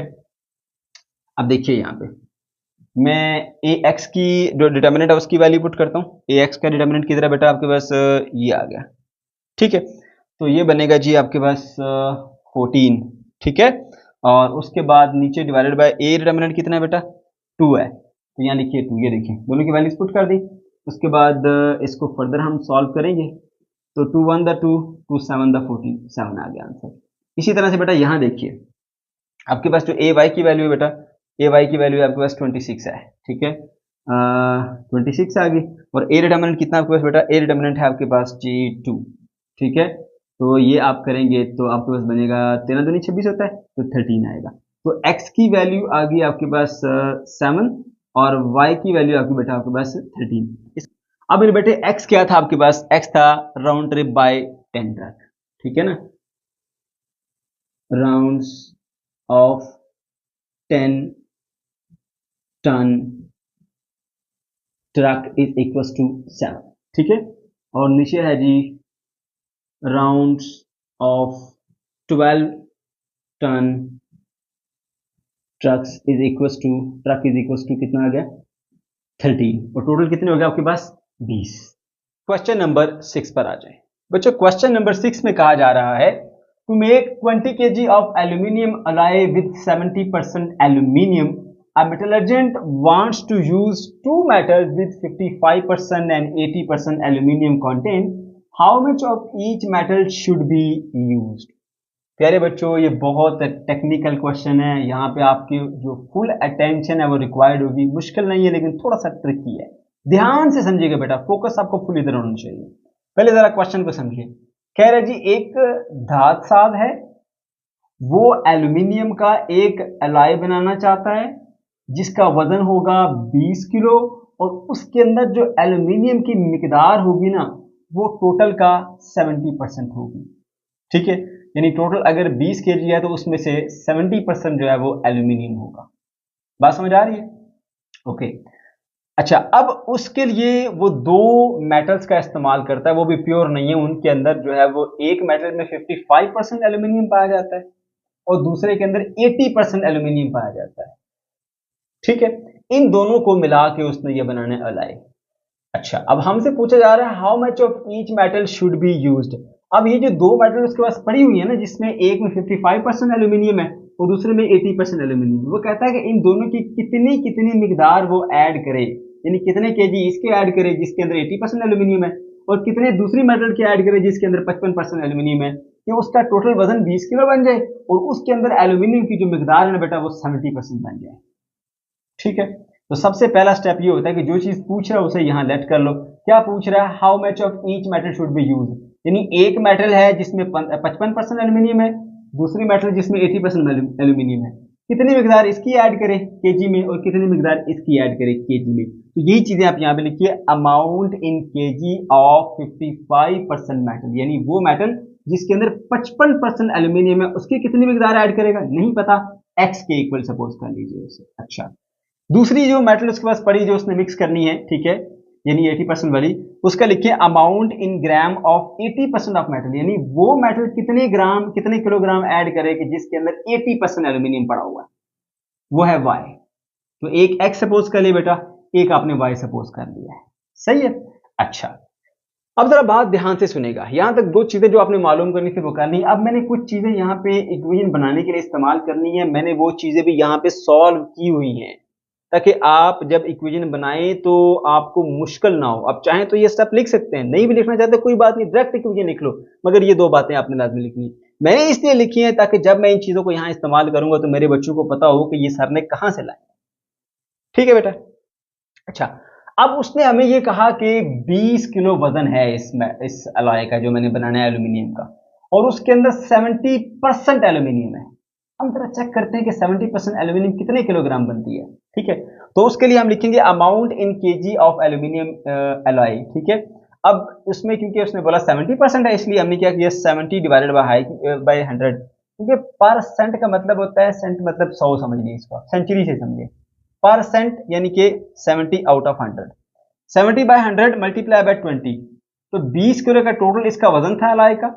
70% एल्यूमिनियम कितने किलोग्राम बनती है, उसके लिए 70 बाय 100 इंटू 20 किया तो बेटा वो 14 किलोग्राम एल्यूमिनियम बनती है, यानी इसके अंदर जो टोटल एल्यूमिनियम है बेटा वो 14 किलोग्राम है और इसका पूरा वजन जो है वो 20 किलोग्राम। ठीक है, एक चीज ये नोट कर ली, इस्तेमाल होगी आगे। अच्छा, उसके बाद फिर बेटा जो हमने दो मेटल इसके अंदर मिक्स किए हैं, यानी एक ये वाली मेटल मिक्स किया और एक ये वाली मेटल मिक्स किया, हमें नहीं पता था कितने कितने किलोग्राम हमने दोनों को ऐड किया, लेकिन हमने ये तो लेट किया ना कि ये एक्स किलोग्राम है और ये वाई किलोग्राम हमने ऐड किया। ठीक है, तो ये जो हमने एक्स किलोग्राम ऐड किया इसके अंदर, उसके अंदर कितने किलोग्राम एल्यूमिनियम है, और जो ये हमने वाई अमाउंट इसकी ऐड की है उसके अंदर कितने किलोग्राम ऐड है, वो भी आपको मालूम करना पड़ेगा, वगरना आप इस सवाल को सॉल्व नहीं कर सकते। ठीक है, तो मेरे बच्चों फिर हम क्या करेंगे, यहाँ पे amount of aluminium in KG, kilogram में कितनी एल्यूमिनियम हमने जो है वो ऐड की है, in x amount of 55% aluminium metal, जो हमने 55% एल्यूमिनियम वाली मेटल को ऐड किया था उसके एक्स किलोग्राम, तो अब उसके एक्स किलोग्राम के अंदर कितने किलोग्राम एल्यूमिनियम गई है वो चेक करनी है। तो क्या होगा, 55% है ना इसके अंदर, 55 बाय 100 मल्टीप्लाई बाय एक्स, जैसे ये 20 किलो था ना उसमें 70% एल्यूमिनियम निकालनी थी तो 70 बाय 100 इंटू 20 किया था। इसी तरह मेरे बच्चों यहाँ पे आपके पास x किलोग्राम आपने इसका ऐड किया है तो 55 बाय 100 इंटू एक्स करेंगे तो बेटा ये बन जाएगा 0.055x किलोग्राम। ठीक है, इसी तरह से जो आपने y वाली मेटल इसमें ऐड की है उसके अंदर आपने y किलोग्राम ये वाली मेटल ऐड की जिसमें 80% एल्यूमिनियम था। ठीक है, अच्छा, तो उसकी भी देख कर लेते कि कितने ग्राम जो है वो हमने यहाँ से ऐड की, तो बेटा वो बनती है amount of aluminium in kg in y amount of 80, ये जो 80% वाली मेटल की हमने वाई किलोग्राम ऐड किया ना उसके अंदर कितनी आपके पास जो है वो एल्यूमिनियम मेटल थी किलोग्राम में, तो वो क्या होगी 80 by 100 into y, that is 0.80 y kilogram में। ठीक है, अच्छा, अब जरा एक बार फिर से सुन लीजिए बेटा, जो चीजें उसने पूछी थी कि दोनों ये वाली मेटल जिसमें 55% एल्यूमिनियम है और ये वाली मेटल जिसमें 80% एल्यूमिनियम है कितने कितने किलोग्राम ऐड किया जाए, उन्हीं को हमने सपोज कर लिया equal to x and y. ठीक है, उसके बाद हमारी ये 20 केजी का एलॉय था, इसमें कितनी एल्यूमिनियम किलोग्राम में मौजूद है वो निकाली, जो हमने ये x अमाउंट ऐड किया और ये y अमाउंट ऐड किया, इसमें कितने कितने किलोग्राम एल्यूमिनियम है वो निकाली। बेटा तीनों के अंदर हमने एल्यूमिनियम की मिकदार निकाली है किलोग्राम में, समझ गए? इसके x अमाउंट में, y अमाउंट में और टोटल अमाउंट में। देखो ना, तीन चीजें है ना, एक आपने ये चीज ऐड की, दूसरी ये चीज ऐड की और आपके पास टोटल अमाउंट एक बन गई। इसके जो आपने ऐड की किलोग्राम, उसमें कितनी एल्यूमिनियम थी, जो इधर से ऐड की उसमें कितनी एल्यूमिनियम थी, और जो टोटल बन गया उसमें कितनी एल्यूमिनियम थी, तीनों में एल्यूमिनियम कैलकुलेट किया। अब ये क्यों किया मैं आपको उसकी लॉजिक भी बताऊंगा, रीजन आगे चल के बताता हूँ, ठीक है। अच्छा जी, अब जो हम यहाँ पे इक्वेशन बनाएंगे वो कैसे बनाएंगे बेटा, उसने हमें बताया कि जो टोटल मास है वो हमारे पास है 20 किलोग्राम। अब हमने फर्ज किया कि एक मेटल को हम x kg मिलाएंगे, दूसरी को हम y kg मिलाएंगे, टोटल कितना बनेगा हमारे पास 20 किलोग्राम। तो हम इधर लिख देंगे पहली मेटल जो है वो x किलोग्राम, दूसरी वाली y किलोग्राम, टोटल कितना हो गया आपके पास 20 किलोग्राम। तो ये आपके पास एक पहली इक्वेशन आ गई है, ठीक है। अब इसके अलावा और कोई इक्वेशन बन नहीं सकती ना इसमें से, तो उसके लिए फिर हमने ये सोचना है कि ये तो हमारे पास आ गई है ना इसकी जो मैस वाली टोटल जो थी बॉडी का, टोटल बॉडी का मैस जो था, ठीक है, ये 20 किलोग्राम बन गई, और जो हमने ऐड किया अमाउंट उसकी, ठीक है, मेटल की, ये x kg या y kg, टोटल 20 kg बन गया। अच्छा, अब उसके अंदर जो एल्यूमिनियम थी वो कितनी थी, हमने यहाँ पे कैलकुलेट करके रखी है 14 kg, ठीक है। Total amount of aluminium in the alloy कितनी है 14। अब उसमें इसमें से भी एल्यूमिनियम आई है, इसमें से भी एल्यूमिनियम आई है, और टोटल कितनी बनी है 14 किलोग्राम, ठीक है। तो अब जो इसने एल्यूमिनियम भेजी किलोग्राम में वो हमने कैलकुलेट करके रखी है बेटा, वो कितनी है 0.55 के 0.55 केजी नहीं लिखते हम यहाँ पे, साथ में सॉरी क्या लिखेंगे एक्स लिखेंगे, ठीक है, बस आप समझ लें केजी में नहीं प्लस, और जो वाई ने किलोग्राम में भेजी एल्यूमिनियम वो कितनी बेटा आपके पास 0.80 y, 0.80 y, and that is equals to कितना बन जाएगा हमारे पास 14 ग्राम, 14 किलोग्राम। ये चले 14 लिखता हूं मैं यहाँ पे, यूनिट मैंने लिखा, सही है। ये इक्वेशन 1 बन गई है बेटा, और ये इक्वेशन 2 बन गई है, ठीक है। अब आपके माइंड में ये क्वेश्चन आएगा कि सर आपने जो ये वाले स्टेप्स किए थे वो क्यों किए थे, यहां पर उसका आपको आंसर मिलेगा। देखो मेरे बच्चे, एक हमारे पास जो इक्वेशन थी वो ओवरऑल इस अलाय का मैस था कि टोटल मैस इसका 20 किलो है, कुछ अमाउंट हमने इसकी ऐड की, कुछ अमाउंट इसकी ऐड की, इसको x बोला, इसको y बोला, टोटल 20 हो गया, x जमा y इज इक्वल टू 20, ये बन गया। अब उसको एक और इक्वेशन भी तो चाहिए ना, और इक्वेशन कोई बन ही नहीं रही थी, तो फिर हमने इसलिए क्या किया कि जो सिर्फ एल्यूमिनियम का जो मैस है ना, ठीक है, वो हमने चेक कर लिया। इस 20 किलो वाली बॉडी के अंदर एल्यूमिनियम का जो मैस था, जो था वो हमारे पास था 14 kg। फिर हमने क्या किया, इसमें से जो एल्यूमिनियम किलोग्राम में गई वो निकाल ली, और इसमें जो एल्यूमिनियम किलोग्राम में गई वो निकाली, तो पता चला कि इसके अंदर जो हमने किलोग्राम में एल्यूमिनियम ऐड किया और इससे जो ऐड किया, टोटल मिलकर हमारे पास बनती है 14। क्योंकि ये कहां से आएगी एल्यूमिनियम, ये इन दोनों से ही मिलके आएगी ना, कुछ यहां से आएगी कुछ यहां से आएगी, दोनों को जमा करेंगे तो हमारे पास टोटल जो है वो 14 किलोग्राम एल्यूमिनियम जो है वो हमने पूरी कर ली है। तो मेरे बच्चों इस तरह से आपकी ये इक्वेशन जो है वो बन जाती है। अब एक ये इक्वेशन आ गई है, दूसरी वो इक्वेशन आ गई है, इन दोनों इक्वेशन को बनाने के बाद अब आपने आगे सॉल्व करना है। मैं इसको लिखता हूं जी यहाँ पे दोबारा से, x plus y is equal to बन जाती है मेरे पास 20, और उसके बाद 0.55 x और plus 0.80 y is equal to 14, ये दो इक्वेशन बनती है। तो बेटा ये क्वेश्चन थोड़ा सा बच्चों के लिए मुश्किल होता है और फौरन से ये वाले स्टेप उनके माइंड में आ नहीं रही होते, लेकिन यहाँ पे अब आप प्रैक्टिस करेंगे तो ही आपको ये क्वेश्चन आएगा, वगरना थोड़ा मुश्किल होगा आपके लिए, ठीक है बेटा। तो ये दोनों को अब आपने मैसेज की फॉर्म में लिख देना है, तो यहाँ पे कुछ भी नहीं है तो 1 होगा, यहाँ पे कुछ नहीं है तो 1 होगा। अब यहाँ पे 1 इधर आया 0.55, यहाँ पे आएगा 1, इधर आया 0.80, ठीक है, ऐसे कर दिया आपने। उसके बाद फिर मेरे बच्चों क्या किया आपने, x और y दो वेरिएबल इस्तेमाल हुए, ऊपर x नीचे y, क्योंकि पहले x आया बाद में y आया है। उसके बाद फिर क्या करेंगे, इसको मैट्रिक्स की फॉर्म में लिखेंगे, 20 एंड 14 आएगा आपके पास, ये आ गया, ठीक है। अच्छा, अब ये वाली मैट्रिक्स जो है आपकी A है, ये वाली आपकी x है और ये वाली आपकी B है, तो यहां से मैं लिख लेता हूँ जी, A मैट्रिक्स मेरे पास इक्वल है 1 1 0.55 एंड 0.80 ऐसे, ठीक है। अब इसका डिटर्मिनेंट लेंगे, क्योंकि हमने क्रैमर रूल से सॉल्व करना है, उसमें आपको तीन चीजें चाहिए होती है बेटा, A का डिटर्मिनेंट, AX का डिटर्मिनेंट और AY का डिटर्मिनेंट। सबसे पहले A का डिटर्मिनेंट लेते हैं बेटा, वो कैसे मिलेगा आपको, 1 एंड 0.55 उसके बाद 1 0.80, ठीक है। अब मैं क्या करता हूँ, इनको मल्टीप्लाई करता हूँ, इसको इससे मल्टीप्लाई करूंगा, ये मिलेगा आपको 0.80 माइनस इसको इससे मल्टीप्लाई करूंगा, मिलेगा 0.55, ठीक है। अब हम कैलकुलेटर से माइनस करते हैं, बल्कि ये हमारे पास डायरेक्टली कर लेते हैं, ये बनेगा 0.25, ठीक है। ये आंसर आ गया इसका। इसी तरह से फिर हमने बेटा क्या करना है, ए एक्स का डिटर्मिनेंट निकालना है। तो ए एक्स का डिटर्मिनेंट निकालने के लिए क्या करेंगे बेटा, इसी ए के अंदर ना जो एक्स वाला कॉलम है उसको छोड़ देंगे। देखो ये जो हमारा कॉलम है ये एक्स वाला है, 1 और 0.5 वाला है, इसकी बजाय हम इसको यूज करेंगे। कौन सा वाला है जी, 20 एंड 14, और वाई वाला वैसे ही आएगा 1 एंड 0.80, ठीक है। डिटर्मिनेंट का निशान लगाएंगे यहाँ पे। अब इसको इससे मल्टीप्लाई कीजिए, ठीक है। हमारे पास कैलकुलेटर मौजूद है, 20 को मल्टीप्लाई कर लेते हैं जी, 20 मल्टीप्लाई बाय आ जाएगा जी 0.80, ठीक है। ये बन जाएगा 16, तो इधर लिखता हूँ जी 16, फिर माइनस इसको इससे मल्टीप्लाई करता हूँ जी, 1 इंटू 14 क्या होता है बेटा, आपके पास 14 ही होता है, दैट इज इक्वल टू 2, तो ये 2 आ गया आपके पास, ठीक है। इसी तरह फिर आपने ए वाई भी निकालना है, यहाँ पे लाइन लगा लेते हैं। ए वाई का determinant, A y determinant is equals to क्या होगा आपके पास।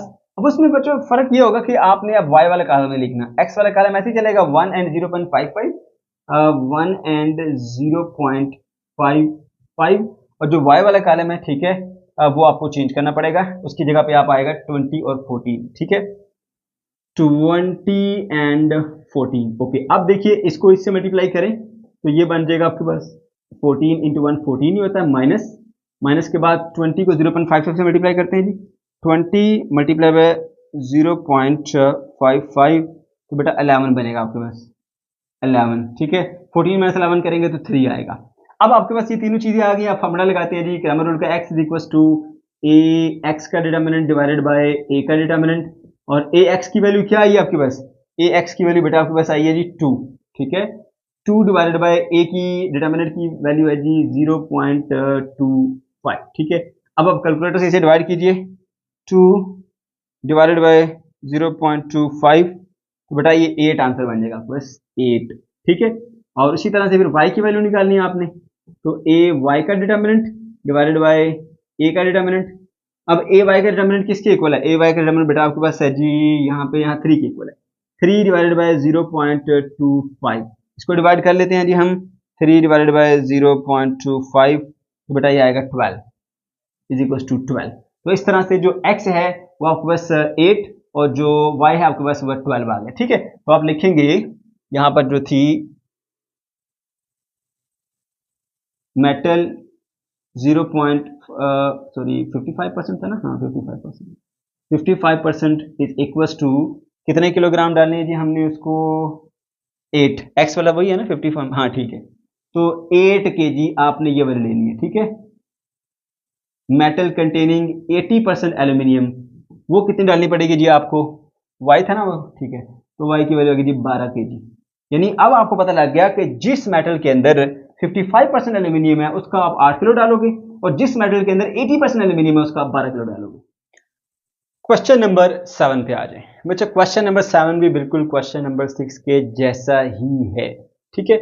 ओके जी, इसमें कहा जा रहा है soybean mail contain 16% protein and corn meal contain 9% protein.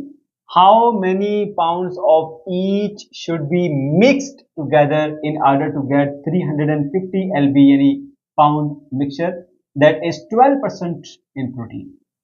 कहा जा रहा है जी एक मील है हमारे पास सोयाबीन की जिसमें 16% प्रोटीन है, दूसरी है कॉर्न की मील जिसमें 9% प्रोटीन है, ठीक है। और इनकी कितनी कितनी अमाउंट यानी कितने जो पाउंड है वो ये ऐड किया जाए, कितने पाउंड वो ऐड किया जाए कि हमारे पास टोटल जो एक मिक्सचर बने वो 350 पाउंड का बने, और उसके अंदर जो प्रोटीन हो जाए वो हमारे पास बन जाए 12%, ठीक है।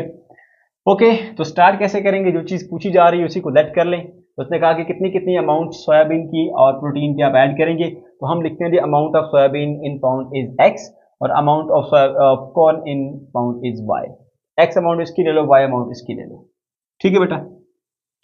उसके बाद देखिए ये सेम टू सेम जिसे पिछले क्वेश्चन में किया था वैसे मैंने यहाँ पर किया, क्योंकि मेरे बच्चों यहाँ पे सिर्फ अगर देखा जाए इन्फॉर्मेशन से तो एक ही क्वीन बन रही है। अब एक इक्वेशन हमें जबरदस्ती इसमें से खोज के बनानी पड़ रही है, क्योंकि दूसरी इक्वेशन होगी तो हम सॉल्व कर पाएंगे। क्योंकि एक इक्वेशन के अंदर अगर दो अननोन वेरिएबल आ जाए तो बेटा आप किसी एक की वैल्यू भी मालूम नहीं कर सकते जब तक वैसे ही आपको एक और ना मिल जाए। समझ गए? ओके जी, तो बेटा यहाँ पे करना हमने ये है, एक जो है वो हम इक्वेशन बनाएंगे इसके टोटल अमाउंट ऑफ मिक्सचर, जिसमें एक अमाउंट x है एक y है, इधर ही बना लेते हैं जी। एक है जी सोयाबीन x पाउंड ऐड करेंगे, और जो दूसरी है कॉर्न वाली मेल है वो y पाउंड ऐड करेंगे। टोटल हमारे पास बन जाएगी 350 पाउंड। ठीक है, total amount of mixture is equal 350 pound. अब इसके अलावा और कोई इन्फॉर्मेशन इसमें हमारे पास है नहीं। ठीक है, तो जिससे हम इक्वेशन बनाएं तो फिर हमें खुद बनानी पड़ेगी बेटा। एक तो इनकी ये है ना वजन के हिसाब से, ठीक है, इतने पाउंड ये डालो उतने पाउंड वो डालो तो 350 पाउंड बन जाएगा आपके पास। दूसरी चीज मेरे बेटे ये है, इनके अंदर जो प्रोटीन है उसकी जो मिकदार है उसकी भी हम एक इक्वेशन बना सकते हैं। ठीक है, कि आपके पास ये जो टोटल मेल आई है मिक्सचर बन के 350 एलबी, इसमें 12% प्रोटीन है। तो आप ऐसा करो ना, पहले इसकी प्रोटीन निकालो, जैसे मैंने यहाँ पे निकाली है amount of protein in the mixture. ये जो मिक्सचर बना ना हमारे पास उसमें अमाउंट ऑफ प्रोटीन कितनी है, 12% थी ना, तो 12/100 ज़रा 350 जितनी वो अमाउंट थी, तो ये बनता है 42 एलबी यानी पाउंड। 42 पाउंड जो है वो इसके अंदर प्रोटीन है। ठीक है, तो अब हम देख लेते हैं कि जो हमने ये वाली अमाउंट ऐड की है और ये वाली अमाउंट ऐड की है, इसके जरिए कितनी कितनी जो पाउंड प्रोटीन हमने ऐड की है। ठीक है, तो तीनों में प्रोटीन निकाल लेंगे। सही है, तो उसके लिए फिर क्या करना पड़ेगा, जो हमने x पाउंड ऐड किया सोयाबीन का और y पाउंड ऐड किया कॉर्न का, तो देखते हैं कि इसके साथ कितने पाउंड गई है प्रोटीन और इसके साथ कितने पाउंड गई है प्रोटीन। इसकी प्रोटीन जमा करेंगे तो टोटल प्रोटीन बन जाएगी हमारे पास 42 एलबी। तो इसलिए मेरे बच्चों हमने यहाँ पे पहले निकालनी है इनकी amount of protein in the mixture, वो हमने निकाल दी 42, वो जो फाइनल मिक्सचर बना है। Amount of protein in the x amount of soybean, soybean की कितनी मिकदार डाली है, एक्स अमाउंट, उस एक्स अमाउंट के अंदर कितनी प्रोटीन गई है। ठीक है, हमें पता है सोयाबीन में 16% प्रोटीन थी, तो 16/100, ठीक है, मल्टीप्लाई बाय जितनी अमाउंट आपने ऐड की है। एक्स अमाउंट हमें नहीं पता तो एक्स ही लिख देते हैं। 16/100 जब एक्स करेंगे तो 0.16 एक्स आएगा। इतने पाउंड सोयाबीन जो है वो सोयाबीन में प्रोटीन गई है। Okay, amount of protein in the y amount of corn, अब हमने जो कॉर्न था वो वाई पाउंड डाला है। ठीक है, तो इसमें जो इसकी परसेंटेज होती है वो 9% होती है प्रोटीन। तो हमने निकालनी है amount of protein in the corn, तो कितनी अमाउंट डाली थी वाई, तो 9/100 मल्टीप्लाई बाय वाई करेंगे, क्योंकि 9% होती है ना इसके अंदर, 9/100 इंटू वाई पाउंड, तो ये बन जाएगा 0.09 पाउंड। तो इस तरह से पता चला कि आपकी मेल में जो टोटल पाउंड आए हैं प्रोटीन के वो 42 पाउंड है, और उसमें 0.16 टाइम एक्स पाउंड आए हैं इस सोयाबीन से, और 0.09 टाइम वाई जो है वो आए हैं इस कॉर्न से। ठीक है, तो इसलिए दूसरी जो हम बनाएंगे मेरे बच्चे, वो हम बनाएंगे अमाउंट ऑफ प्रोटीन से। ये बन गई टोटल अमाउंट से, ये बन गई अमाउंट ऑफ प्रोटीन से। तो एक आई है जी प्रोटीन, जो सोयाबीन से प्रोटीन आई है वो आई है 0.16 एक्स, प्लस जो दूसरे से प्रोटीन आई है बेटा वो आई है 0.09 वाई, और टोटल बन गया हमारे पास 42 पाउंड। ठीक है, अब मैं साथ में यूनिट नहीं लिख रहा, इसको बोल दें ये इक्वेशन 1 है, इसको बोल दें ये इक्वेशन 2 है। ठीक है, अब यहाँ पे हमें नहीं स्पेसिफिक किया गया कि किस मेथड से यूज करके आप इसे सॉल्व करेंगे, तो हम बेटा इसमें फिर ऐसा करते हैं कि जो क्रैमर रूल है उसी को यूज कर लेते हैं। तो दोनों इक्वेशन को यहाँ पे एक बार फिर से लिखता हूँ, x plus y is equal to 350, और ये वाली लिखी 0.16 x और plus 0.09 y is equal to क्या थी 42।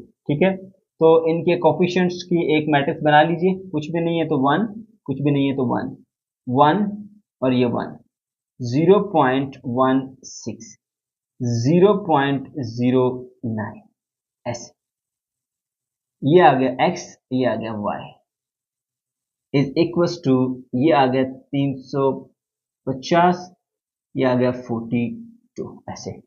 ठीक है, तो ये मेरे बच्चे आपने इन दोनों इक्वेशन को ना मैट्रिक्स की फॉर्म में लिख दिया। जब आपने इसको मैट्रिक्स की फॉर्म में लिख दिया तो अब आपका ये क्या है मेरे बेटे, a है, ये आपका x है, ये आपका b है।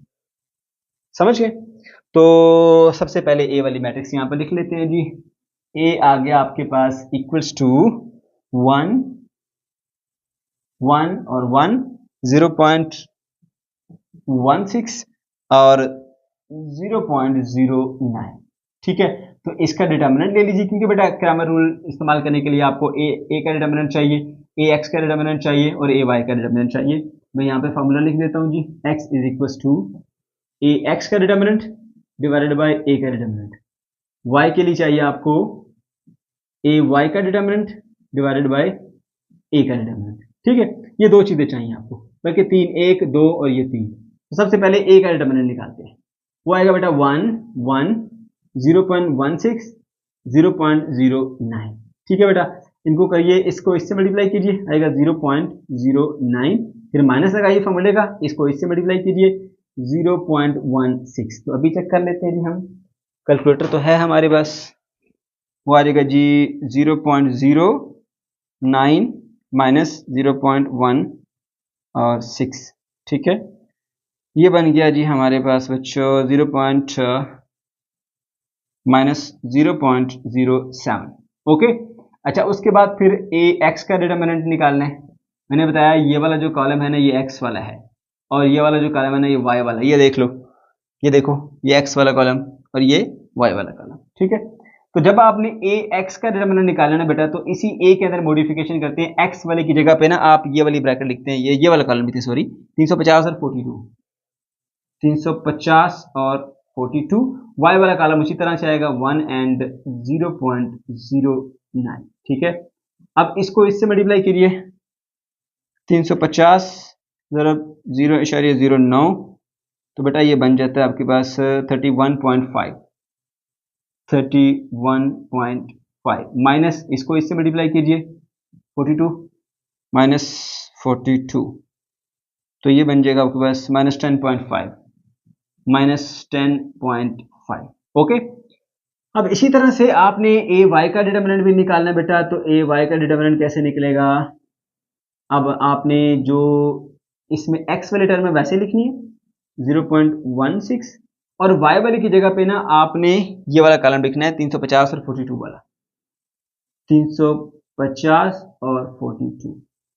अब इसको इससे मल्टीप्लाई कीजिए, 42 ही रहेगा, माइनस इसको इससे मल्टीप्लाई करते हैं, 350 जरा 0.16 56 आएगा। फिर से देखते हैं, मेरे ख्याल से प्रेस हो गया बटन, 350 और मल्टीप्लाई 0.16, तो ये 56 बनेगा, 56। ठीक है, ओके, अब इसमें से माइनस कर लेते हैं जी 42, 14 माइनस का 14 आएगा। ठीक है बेटा, तीनों चीजें आ गई आपके पास। अब आपने क्या करना है, यहाँ पर वैल्यूज पुट कर देनी है। ठीक है, इधर ही पुट कर देता हूँ वैल्यूज में, तो बल्कि नहीं जगह का मैं नीचे पुट करते हैं यार, यहाँ पे ये फार्मूले आ गए दोनों। x इज इक्वल्स टू, देखो ए एक्स की वैल्यू क्या है, ए एक्स की वैल्यू है जी माइनस 10.5 डिवाइडेड बाय जो डिटर्मिनेंट है 0.07 है, माइनस 0.07 आ गया।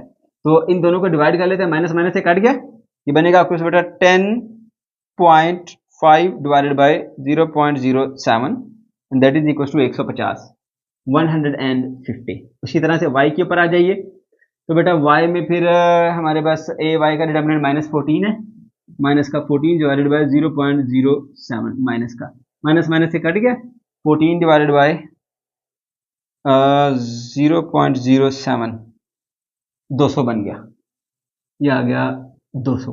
तो इस तरह x की वैल्यू 150 और y की वैल्यू आ गई हमारे पास 200। अब देखिए यहाँ पे x और y हमने किसके इक्वल सपोज किया था, amount of soybean in pound. ठीक है ना, तो ये जो सोयाबीन है ना उसकी अमाउंट होगी बेटा आपके पास 150 LB यानी पाउंड्स में, और जो कॉर्न है उसकी जो अमाउंट होगी वो होगी बेटा आपके पास 200 पाउंड में। क्वेश्चन नंबर 8 पर आ जाइए बच्चों। इस पार्ट में कहा जा रहा है the perimeter of a lot is 190 metre. एक लॉट है, उसका जो पेरीमीटर है वो 190 मीटर है। The width is 1/4 of a length, और उसकी जो विड्थ है वो लेंथ का चौथा हिस्सा है। फाइंड द डायमेंशन, यानी उसकी लेंथ और विड्थ को मालूम कीजिए। फर्स्ट कर लें कि आपके पास वो कुछ रेक्टेंगुलर शेप की एक जो है वो लॉट है। ठीक है, और उसकी जो लेंथ है उसको हम लेट करते हैं x के इक्वल। लेंथ है x और उसकी जो विड्थ है वो फिर क्या होगी y, ये भी y आ गई, ठीक है। और कहा जा रहा है इसका जो पेरीमीटर है वो 190। पेरीमीटर कहते हैं जी इसकी पूरी की लेंथ, यानी x प्लस एक्स 2x हो जाएगा plus y plus Y 2y हो जाएगा, and that is equals to कितना बताया जा रहा है 190, 190, ठीक है। तो आपकी एक इक्वेशन यहीं से बन जाएगी।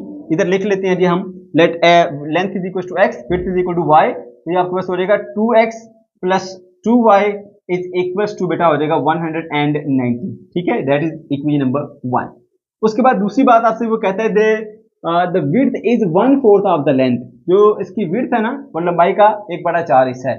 विड्थ है बेटा किसके इक्वल, y के इक्वल, और वो 1/4 टाइम ऑफ लेंथ है यानी x के। तो आप क्या कीजिए, पूरी इक्वेशन को ना 4 से मल्टीप्लाई कीजिए ताकि ये फ्रैक्शन खत्म हो जाए।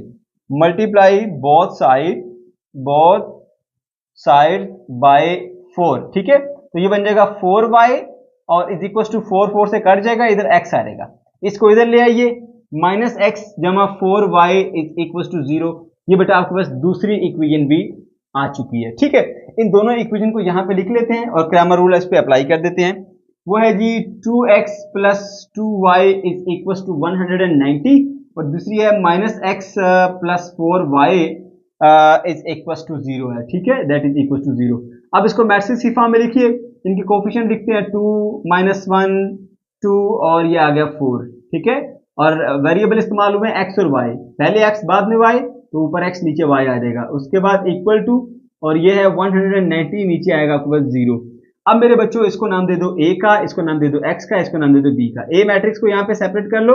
a मैट्रिक्स आया आपके पास 2 2 -1 एंड 4, ठीक है। इसका डिटर्मिनेंट ले लो, क्योंकि हमें तीन चीजें मालूम करनी है, a का डिटर्मिनेंट, ax का डिटर्मिनेंट, ay का डिटर्मिनेंट, ठीक है। तो a का डिटर्मिनेंट पहले ले लेते हैं हम यहाँ पे 2 और ये 2 और ये -1 और ये 4, ठीक है।